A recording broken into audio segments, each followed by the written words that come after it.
بالله من الشيطان الرجيم. بسم الله الرحمن الرحيم. هو الذي بعث في الأميين رسولا منهم يتلو عليهم آياته ويزكيهم ويعلمهم الكتاب والحكمة وإن كانوا من قبل لفي ضلال مبين. صدق الله العظيم. حضرات علماء کرام اور قرآن کریم کی نسبت سے تشریف لائے ہوئے معزز مہمانان کرام،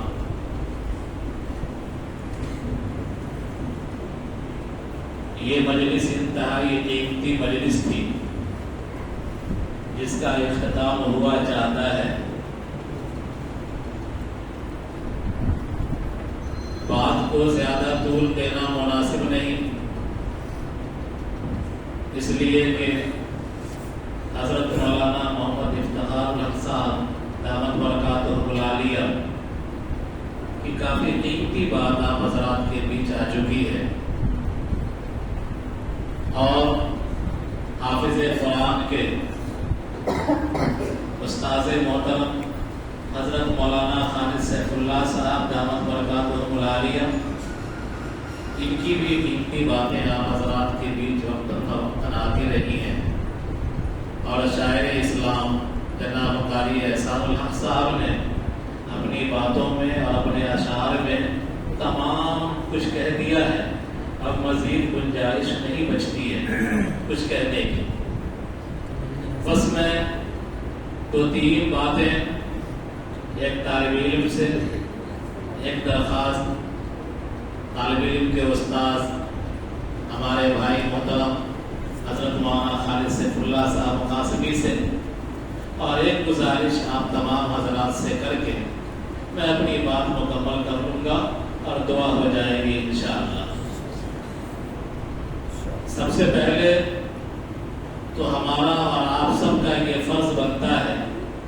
کہ ہم حافظ قرآن کو مبارکباد دیں، جیسا کہ آپ حضرات دے بھی رہے ہیں، لگاتار عمل سے بھی دے رہے ہیں، اعزاز سے نواز رہے ہیں الحمدللہ، اور اپنے زبان سے بھی دے رہے ہیں. اصل میں جب ترجیح ہماری اچھی ہوتی ہے تو ہمارا عمل بھی اچھا ہوتا ہے. اگر یہی پروگرام کسی منتری کا ہو جائے، کوئی ایسا لڑکا جو سرکاری جاب حاصل کر چکا، اس کے اعزاز میں پروگرام رکھا جائے، یا کوئی ایسا آدمی جس نے الیکشن جیت لیا ہے اس کے استقبال میں یہ پروگرام رکھا جائے تو پوری بستی بغیر بلائے پہنچ جاتی ہے. بلانا نہیں پڑتا کسی کو، بس پتہ چل جائے کہ ہمارے گاؤں میں ہمارے علاقے کا نیتا آنے والا ہے،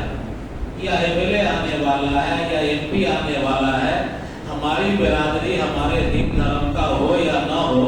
لوگ جرک در جرک پہنچ جاتے ہیں اور بن بلائے مہمان بن جاتے ہیں.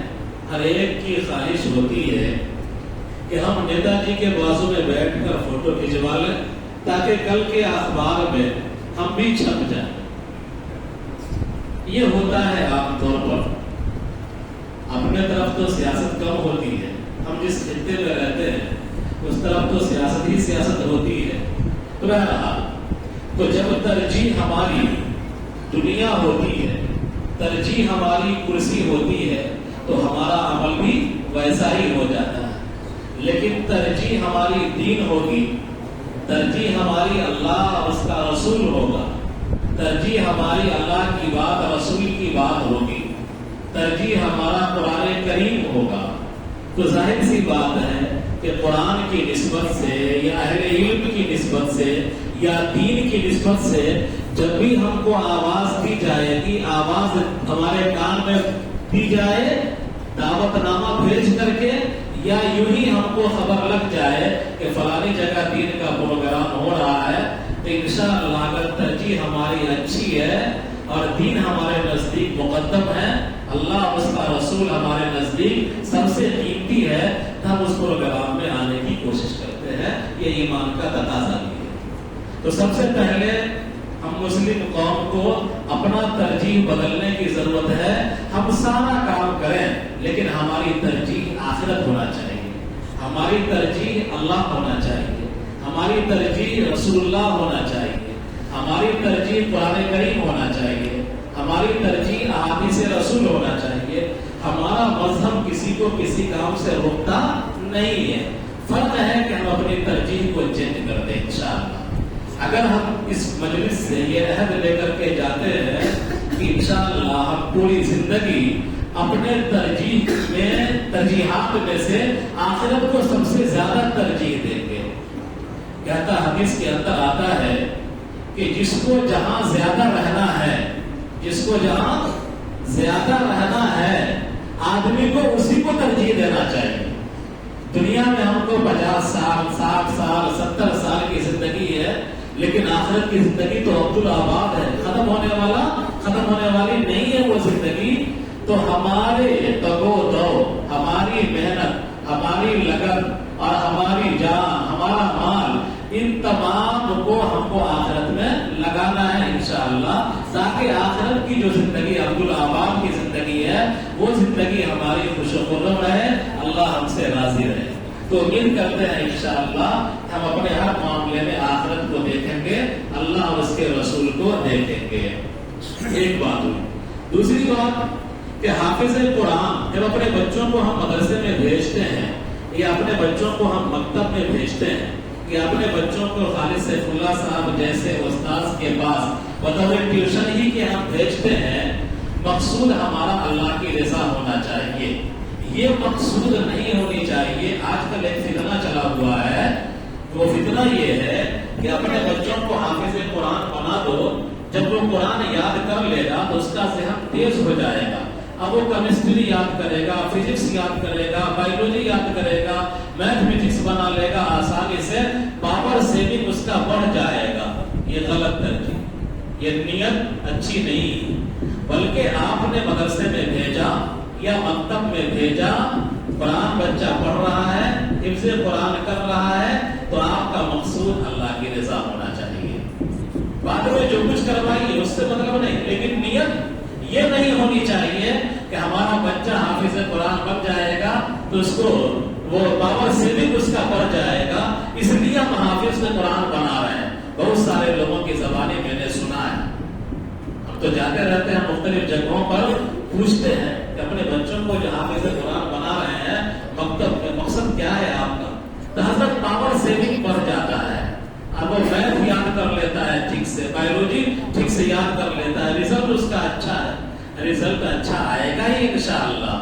نیت کیجئے گا، جب گائے خریدتے ہیں تو نیت دودھ کی ہوتی ہے، گوبر تو فری میں مل ہی جاتا ہے۔ تو آپ کی نیت اچھی ہونی چاہیے کہ اللہ کی رضا کے لیے ہم مولانا خالد سیف اللہ صاحب کے پاس یا دیگر علماء کرام کے پاس اپنے بچوں کو ہم ڈال رہے ہیں۔ انشاءاللہ آئندہ جب بھی اپنے بچوں کو ہم مکتب میں مدرسے میں بھیجیں گے تو ہمارا مقصود اللہ کی رضا ہونا چاہیے۔ یہ دو بات ہوئی۔ تیسری بات میں حافظ قرآن سے عرض کروں گا کہ اللہ تبارک و تعالیٰ نے آپ کو بہت بڑی دولت سے نوازا ہے، اتنی بڑی دولت ہے کہ اس ڈگری کے آگے آکسفورڈ کی ڈگری، جامعہ ازہر کی ڈگری یا اسی طرح کیمبرج کی ڈگری یا اسی طرح دنیا کی جتنی یونیورسٹیاں ہیں ان تمام کی ڈگریاں اس ڈگری کے آگے ہیج ہیں۔ اللہ تبارک و تعالیٰ نے آپ کو دنیا جہان کی سب سے بڑی ڈگری سے نواز دیا ہے۔ آپ اس ڈگری کی قدر کرنی ہے، اس ڈگری کی قدر کرنی ہے۔ ڈاکٹری کر کے آتا ہے آدمی ڈگری لے کر کے تو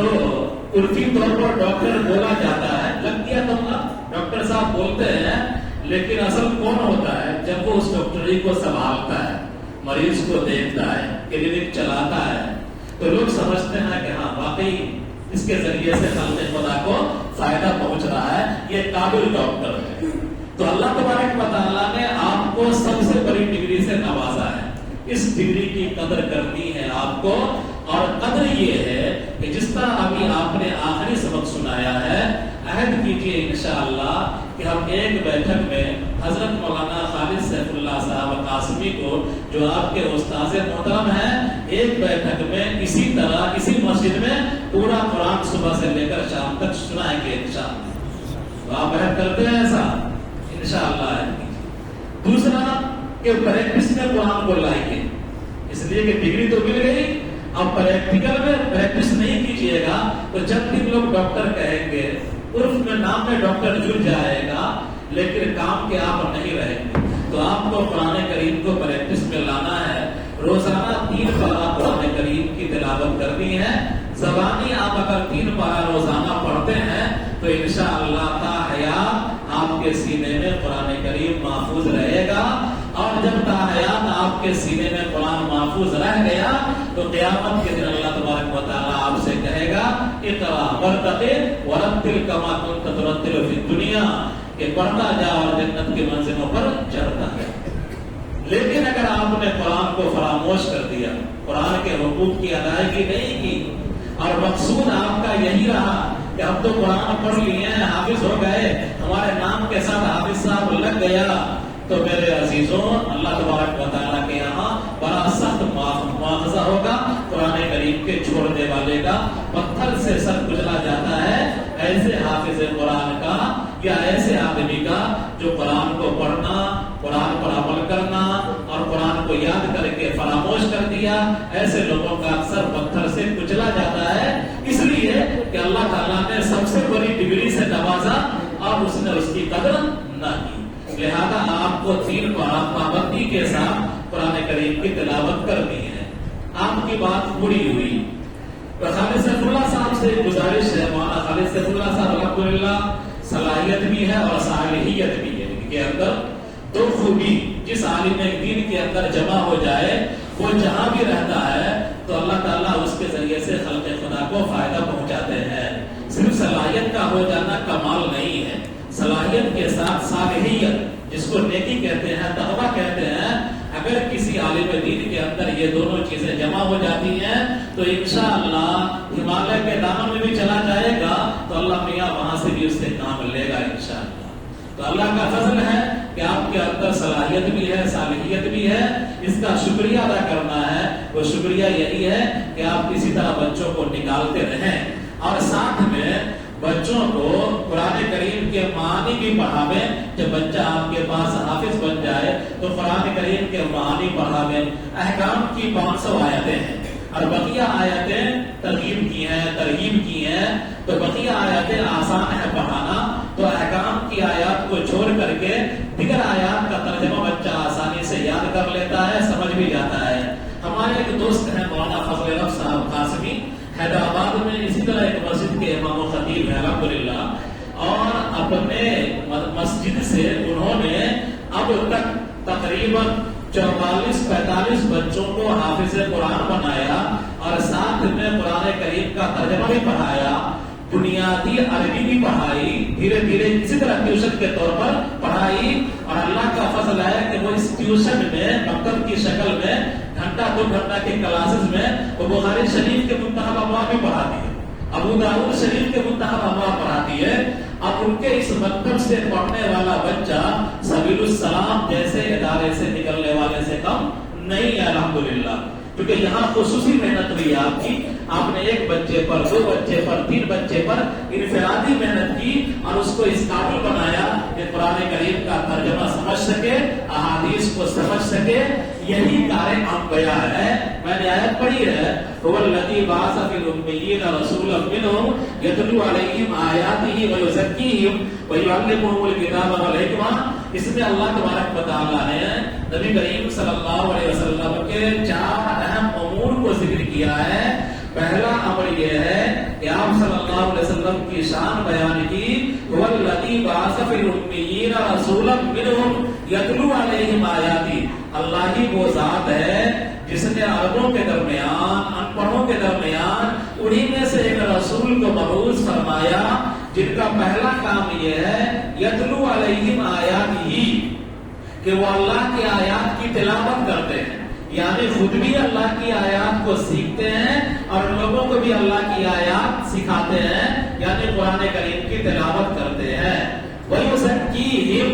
اور جو آپ پر ایمان لے آتے ہیں ان کے دلوں کی صفائی کرتے ہیں، ان کے دلوں کا تزکیہ کرتے ہیں، کفر سے، شرک سے، نفاق سے، حسد سے، چغلی سے، بدگوئی سے، نفرت سے، عداوت سے، حسد سے، ان تمام سے وہ لوگوں کے دلوں کی صفائی کرتے ہیں۔ وَيُزَكِّيهِمْ، دوسرا کام وَيُعَلِّمُهُمُ الْكِتَابَ، اور کتاب اللہ کے معنی بیان کرتے ہیں، کتاب اللہ کے احکام بتلاتے ہیں، کتاب اللہ کے مفاہیم کو سمجھاتے ہیں، اس کے ترجمے کو، تشریح کو بتلاتے ہیں۔ وَيُعَلِّمُهُمُ الْكِتَابَ وَالْحِکْمَةَ، اور حکمت کی بات بتلاتے ہیں، یعنی کتاب اللہ پر عمل کر کے اور کتاب اللہ کو کہہ کر کے احادیث کی شکل میں امت کے سامنے ذخیرہ چھوڑ دیتے ہیں۔ تو یہ 4 کام کار نبوت کہلاتا ہے، اللہ کی تلاوت، اللہ کے آیات کی تلاوت کرنا اور اللہ کی آیات کی تلاوت کو سکھانا، نمبر 2 لوگوں کا تزکیہ کرنا، نمبر 3 کہ وہ قرآن کریم کے معانی اور مفاہیم کو بیان کرنا، نمبر 4 احادیث رسول اللہ صلی اللہ علیہ وسلم کو سمجھانا، اس کی تشریح کرنا آج کے دور میں۔ تو الحمدللہ آپ بڑا کام کر رہے ہیں، تو ذرا آپ اگر اس طرف بھی توجہ دیں گے انشاءاللہ، اور ہمیں امید ہے کہ اللہ تبارک و تعالیٰ آپ کے ذریعے سے یہ کام لے گا، تو انشاءاللہ آپ کے مکتب سے اور آپ کے اس ٹیوشن سے پڑھ کر کے بچے بھی انشاءاللہ قرآن کریم کو سمجھنے والے اور حدیث کو سمجھنے والے بن جائیں گے۔ امید ہے کہ اس پر توجہ دیں گے۔ جہاں تک حافظ قرآن کے اعزاز کا سوال ہے اور اس کے اکرام کا سوال ہے، حضرت نے پوری تشریح کر دی ہے، پوری تفصیل بیان کر دی ہے۔ ایک واقعہ میں سنا دیتا ہوں۔ وہ واقعہ یہ ہے کہ ایک غیر مسلم شخص گزرا ہے جس کا نام تھا پنڈت نول کشور۔ آپ نے جو فارسی زبان سے انسیت رکھتے ہیں، پڑھے لکھے لوگ ہیں، الحمدللہ پڑھی لکھی بستی ہے، تاریخی بستی ہے، اور ہر دور میں اس بستی کے لوگ اہل علم اور علم سے لگاؤ رکھنے والے رہے ہیں۔ تو ایک کتاب ہے فارسی لغت کی، لغات کشوری، لغات کشوری، کشوری لوگ غلط پڑھتے ہیں، لغات کشوری اصل ہے۔ تو وہ پنڈت نول کشور کی طرف کتاب کے رائٹر نے کتاب لکھ کر کے پنڈت نول کشور کی طرف اس کو منسوب کر دیا تھا، تو اسی لیے اس لغت کا نام لغات کشوری پڑ گیا۔ فارسی کی سب سے اہم لغت ہے، ڈکشنری ہے۔ تو وہ جو پنڈت نول کشور تھے وہ پنڈت تھے، لیکن ان کے پاس پریس خانہ تھا، پرنٹنگ پریس تھا۔ اس زمانے میں ہندوستان میں خال خال کہیں پریس تھے، لیکن نول کشور کے پاس پریس تھا۔ اور ہندوستان میں جو قرآن کریم کے نسخے چھاپے جاتے تھے تو پنڈت نول کشور کے مطبع میں، ان کے پریس میں قرآن کریم کے نسخے چھاپے جاتے تھے۔ پنڈت نول کشور جس دن قرآن کریم کی پرنٹنگ کرتا تھا تو اس دن یہ تاکید کرتا تھا کہ آج ہمارے پریس میں قرآن کریم کی پرنٹنگ ہوگی، لہذا کوئی بھی اسٹاف ہمارا بغیر نہا دھوا کر کے پاک صاف ہوئے بغیر نہیں آئے گا۔ سب پر لازم ہے کہ پریس کا کام شروع کرنے سے پہلے باتھ روم جائے، غسل کرے، غسل کرنے کے بعد پاک صاف کپڑا پہن کر کے آئے، اور جب تک قرآن کی پرنٹنگ ہوتی رہے گی وہ باوضو رہے اور وہ کوئی پیشاب پخانہ نہ جائے، بالکل اس کا خیال رکھے۔ پنڈت نول کشور اس کا اہتمام کرتا تھا۔ چنانچہ تمام اس کے اسٹاف یہی کرتے تھے، نہا دھوا کر کے آتے تھے، پریس کے کام میں لگ جاتے تھے، پھر جب قرآن کریم کا کام مکمل ہوتا تو پھر وہ لوگ اپنے کپڑے چینج کرتے تھے، پھر عام معمول کے کپڑے وہ پہن لیا کرتے تھے۔ پنڈت نول کشور کے قرآن کریم کے صرف اس تقدس کا خیال رکھنے کی وجہ سے کہ اللہ نے کہا ہے قرآن کریم کو بغیر وضو کے کوئی چھو نہیں سکتا، لا یمسہ الا المطہرون، کہ قرآن کریم کو پاک آدمی ہی چھو سکتا ہے، اس کا خیال کرنے کی وجہ سے پنڈت نول کشور کا جب انتقال ہوا، انتقال ہونے کے بعد اس کے ورثاء جب لے گئے شمشان گھاٹ جلانے کے لیے تو چتا میں لاکھ آگ لگائی گئی، پورا کئی من گھی بہایا گیا، لکڑی جلائی گئی، لیکن اس کے چتا میں آگ نہیں لگی، پنڈت نول کشور کو دفنایا گیا آخر میں۔ تو جو شخص ایک غیر مسلم جس نے قرآن کریم کے صرف تقدس کا خیال رکھا تو اس کا اللہ تبارک و تعالیٰ نے دنیا میں دکھلا دیا کہ دنیا کی آگ بھی اس کو نہیں چھوئی۔ تو بھلا جو صاحب ایمان قرآن کریم کی دولت کو اپنے سینے میں ڈال لے گا اور اپنے سینے میں محفوظ کر لے گا، قرآن کریم پر عمل کرے گا، اللہ تبارک و تعالیٰ کے آخرت میں کیسے اس کو جہنم کی آگ چھوئے گی؟ تو جہنم حافظ قرآن پر حرام ہو جایا کرتی ہے۔ اور والدین کے تاج کے تعلق سے آپ نے باتیں سنی۔ آخری بات جو میں کہنا چاہتا ہوں، آخر میں تمام لوگوں سے میں نے کہا تھا کہ ایک بات طالب علم سے کہوں گا، ایک ان کے استاد سے کہوں گا، اور ایک تمام بات عمومی بات آپ حضرات سے کر کے میں رخصت ہو جاؤں گا۔ وہ یہ ہے کہ اگلا مہینہ جو آ رہا ہے یہ رمضان المبارک کا مہینہ ہے۔ یہ مہینہ یہ قرآن والا مہینہ ہے۔ اس مہینے میں نبی کریم صلی اللہ علیہ وسلم حضرت جبرائیل علیہ السلام کو پورا قرآن سنایا کرتے تھے، اور حضرت جبرائیل علیہ السلام بھی نبی کریم صلی اللہ علیہ وسلم کو پورا قرآن سنایا کرتے تھے۔ اور ابھی جو چل رہا ہے یہ شعبان کا مہینہ ہے۔ شعبان کے مہینے میں بندوں کے سالانہ اعمال اللہ کے روبرو پیش کیے جاتے ہیں۔ بندوں کے سالانہ اعمال، انسان کے اعمال 3 وقت پیش کیے جاتے ہیں، فجر کی نماز کے وقت اور عصر کی نماز کے وقت۔ دن کے رات کے جو فرشتے رہتے ہیں فجر کی نماز کے وقت چلے جاتے ہیں، اور دن والے فرشتے فجر کی نماز کے وقت آ جاتے ہیں۔ پھر دن والے فرشتے عصر کے وقت تک اپنی ڈیوٹی نبھاتے ہیں، عصر کے وقت چلے جاتے ہیں، رات والے فرشتے آ جاتے ہیں اور جا کے اللہ کے حضور اعمال پیش کرتے ہیں۔ تو روزانہ انسان کی ڈائری اللہ کی روبرو پیش کی جاتی ہے، اور ہفتے کا جو معمول ہے، ہفتے کے جو اعمال ہیں وہ سوموار اور جمعرات کو پیش کیے جاتے ہیں، اور پورے سال کا جو ہمارا بجٹ ہے اعمال کا وہ شعبان کے مہینے میں پیش کیا جاتا ہے۔ نبی کریم صلی اللہ علیہ وسلم اس مہینے میں نفلی روزہ کا اہتمام کیا کرتے تھے، اور اسی لیے کہ جب ہمارا سالانہ عمل اللہ کے حضور پیش کیا جا رہا ہو تو میں روزے سے ہوں، اس غرض سے آپ روزہ رکھا کرتے تھے۔ بہرحال تو یہ شعبان کا مہینہ ہے، اور آگے اگلا مہینہ رمضان کا ہے جو قرآن والا مہینہ ہے، عظمت والا مہینہ ہے، اور اس کی فضیلت کے تعلق سے بات آتی ہی ہے ہمارے سامنے، اور ہم اس کا استقبال بھی کرتے ہیں، اہتمام بھی کرتے ہیں۔ ہمارے گھر میں کوئی مہمان آتا ہے تو ہمارا طریقہ یہ ہوتا ہے کہ ہم پورے آنگن کی صفائی کرتے ہیں، دروازہ صاف کرتے ہیں، اور پھر اگر ہمارا گھر میں ٹائلس وغیرہ لگا ہوا ہے تو ہم جھاڑو لگاتے ہیں، پوچھا مارتے ہیں۔ جتنا بڑا مہمان ہوتا ہے اتنا ہی ہم گھر کی صفائی کرتے ہیں کہ نہیں کرتے ہیں؟ تو اب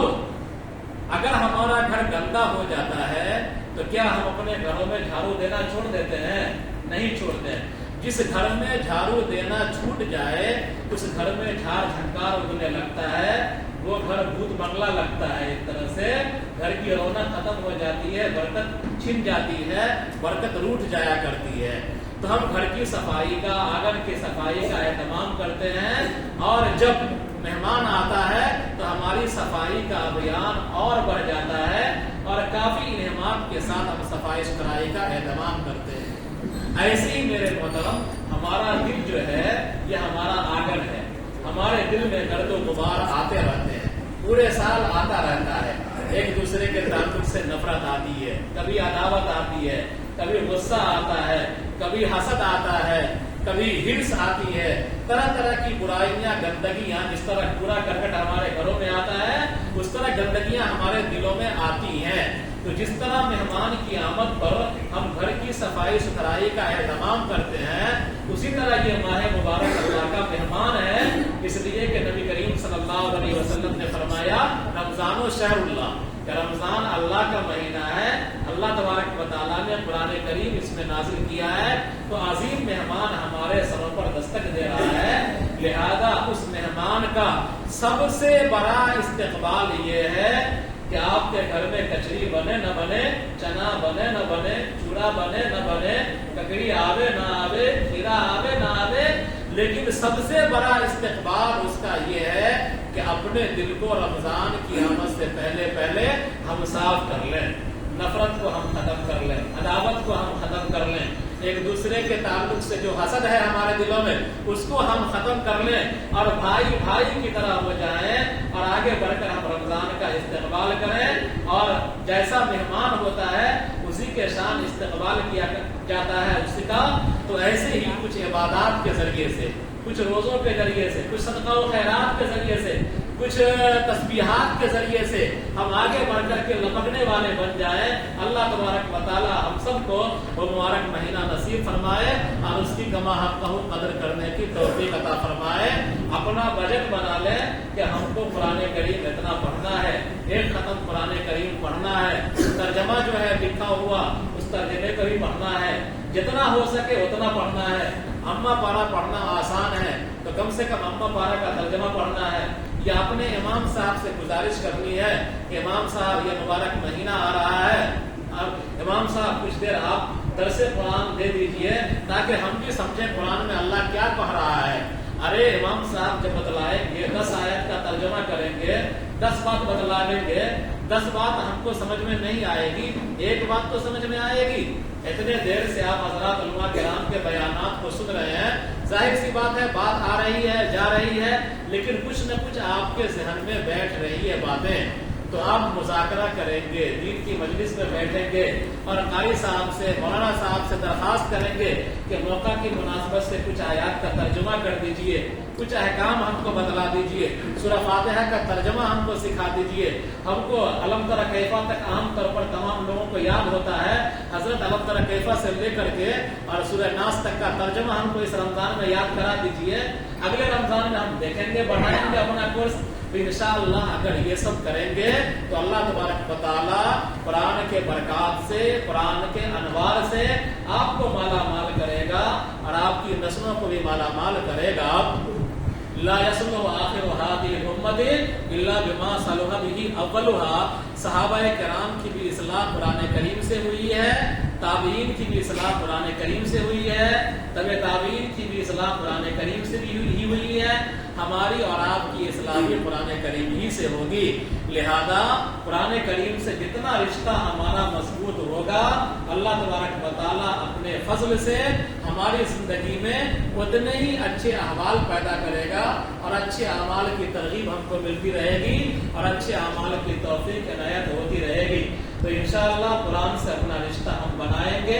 اور پورے سال جو ہم چھوڑے ہوئے ہیں قرآن کریم کی تلاوت کو، اس ایک مہینے میں قرآن کریم کو اوڑھنا بچھونا بنا لیں گے۔ چند آیات سیکھیں گے، نہیں سیکھے ہوئے ہیں تو سیکھیں گے، سیکھے ہوئے ہیں تجوید درست کریں گے، معنی کو سمجھنے کی کوشش کریں گے کہ ہماری نماز درست ہو جائے اور ہمارا روزہ درست ہو جائے، ہمارے اچھے اعمال درست ہو جائیں۔ یہ سب سیکھ کے کریں گے تو انشاءاللہ اللہ تبارک و تعالیٰ آپ کی زندگی میں نکھار کرے گا۔ دیکھیے ہر انسان کے اندر صلاحیت ہوتی ہے، کسی انسان کو اللہ تعالیٰ نے نکمہ پیدا نہیں کیا ہے، ہر انسان کے اندر کچھ نہ کچھ صلاحیت ہوتی ہے۔ آپ نے پڑھا ہوگا بہار اور گلہری کی کا نظم، آپ نے علامہ اقبال بابا جو لکھا ہوا ہے اردو کی کتابوں میں، آپ نے دیکھا ہے، اس نظم کو پڑھا ہوگا، اس میں پہاڑ کا اور ایک گلہری کا مقابلہ کراتا ہے شاعر اور دکھلاتا ہے کہ پہاڑ کے اندر جہاں خصوصیت یہ ہے کہ اس کو بڑا اونچا ہے، تو اسی طرح گلہری کے اندر بھی خصوصیت یہ ہے کہ اس کو پہاڑ پر چڑھنا بھی آتا ہے۔ پہاڑ اپنی جگہ سے حرکت نہیں کر سکتا، لیکن چھوٹی سی مخلوق پہاڑ بھی سر کر سکتی ہے، درختوں پر چڑھ جاتی ہے۔ تو ہر چیز کے اندر اللہ تبارک و تعالیٰ نے صلاحیت رکھی ہے، ہمارے اور آپ کے سب کے اندر یہ صلاحیت ہے۔ فرض یہ ہے کہ اپنی صلاحیت کا ہم استعمال کرنا سیکھ جائیں۔ ایک بچے کے ہاتھ میں موبائل دے دیجئے اور کچھ نہ بتائیے، بچہ چند دنوں کے اندر یوٹیوب کھول لے گا، کھوج لے گا اور اپنا کارٹون چینل کھوج کر کے نکال لے گا اور کارٹون دیکھنا شروع کر دے گا بغیر کچھ بتائے ہوئے۔ آپ نے بتلایا نہیں کہ یہ یوٹیوب ہے اور یہ کارٹون یہاں سے نکلے گا، تو بچے کے اندر بھی یہ صلاحیت ہے کھوج کرنے کی، گریدنے کی صلاحیت ہے۔ تو ہمارے اور آپ کے اندر بھی اللہ نے صلاحیت دی ہے کچھ کرنے کی۔ ان صلاحیتوں کا اگر ہم استعمال صحیح کر لیتے ہیں، دیگر مشاغل کو ترک کر کے مسجد والے ماحول میں، قرآن والے ماحول میں ایک مہینے کے لیے آ جاتے ہیں، تو انشاءاللہ ہمارا اسٹاک جو ہوگا وہ پورے سال چلتا رہے گا اور پورے سال ہماری جو کمیاں کوتاہیاں ہوں گی